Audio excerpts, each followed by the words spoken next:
In the early 2000s, the camera industry was slowly switching from CCD sensors that many people chase these days to the more modern CMOS sensors.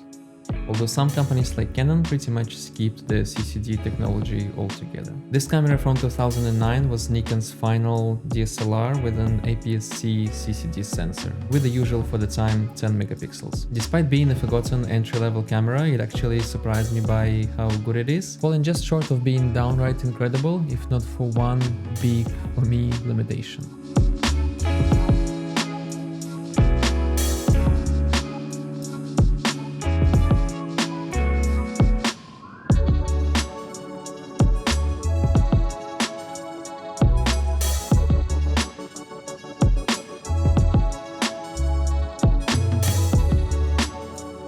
When it launched, Nikon D3000 had a price tag of $899 USD, which would be around $1,300 in today's money. These old DSLRs are always a reminder of how far modern cameras came and how much they offer for less money. Like this Nikon D3000 doesn't have video capabilities, it is not weather sealed, it doesn't have an IBIS, and generally feels like a bit of a stripped down version of other cameras. But for the price you can find it today, and I got mine for about $80, including the stabilized kit lens. It is pretty great. And the main thing here, of course, are these great early 2000s CCD colors. I would say they feel somewhat similar to modern Nikon Z cameras color science, but maybe even a bit more deep, at least at the start point in RAW files. The blues and greens are especially great without much corrections. And I like Nikon's camera profiles that you can choose in Lightroom, like the standard one or the 3DX profiles. In general, I found that most Nikon's DSLRs have very nice RAW files that look like they have already been processed, so you don't need to edit them much. The rendering of light especially looks quite organic and smooth without any digital over-sharpening. I was quite surprised by the kit lens in this sense. It is just the usual 18 to 55mm zoom lens, but it is quite sharp. The autofocus is fast and quiet, and the stabilization works really well, so you could easily shoot handheld with slow shutter of up to, I would say, 1/10 of a second without major issues.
Of course, one of the advantages of Nikon's older cameras is that they use the F-mount, which opens up one of the biggest and maybe one of the best ecosystem of lenses.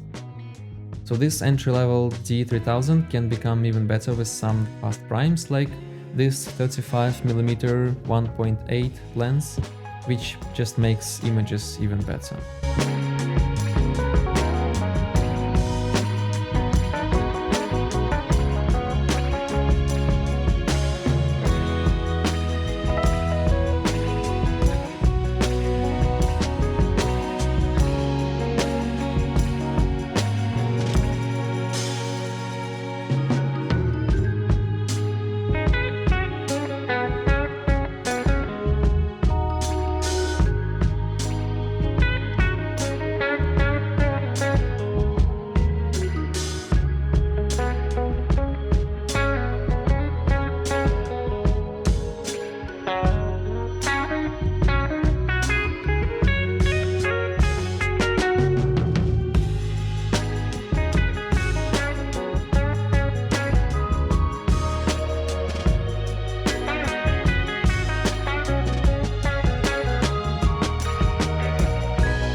You can also potentially mount all the vintage f-mount AIS lenses, but here lies the only major and very frustrating catch. The D3000 doesn't meter with manual lenses.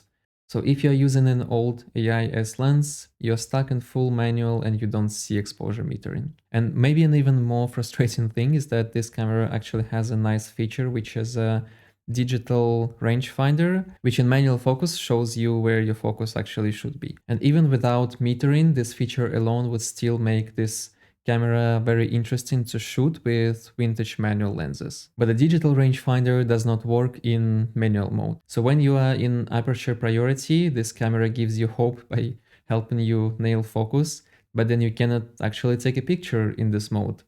And you switch to manual and you lose any indications. I'm not sure what prevented Nikon to at least let you choose what you see in the manual mode, either exposure metering or the digital rangefinder, but here we are.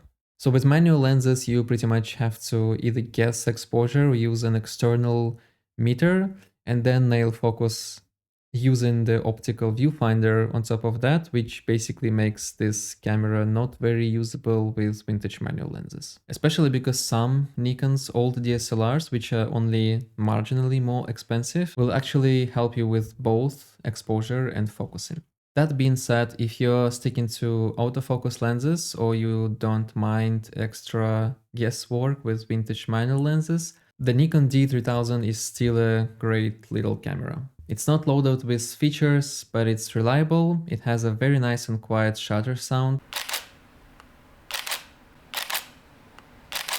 very good image quality, and it is very small and light, much smaller than most other DSLRs, and maybe even smaller than many modern mirrorless cameras, so it actually feels nice to use it day to day. So yeah, this was Nikon's final CCD DSLR before they fully switched to the CMOS technology for all of their future cameras. Nikon did continue to somewhat experiment with the subsequent D3000 series cameras though, so when you start digging the internet archive, you'll find some somewhat interesting information about the sensors in later models, but maybe it's a story for another time. This Nikon D3000 meanwhile is a great little camera. It's very simple, it's cheap, it's light, has a great image quality, and I actually had a lot of fun shooting with it. For now, as always, thank you for watching and see you next time.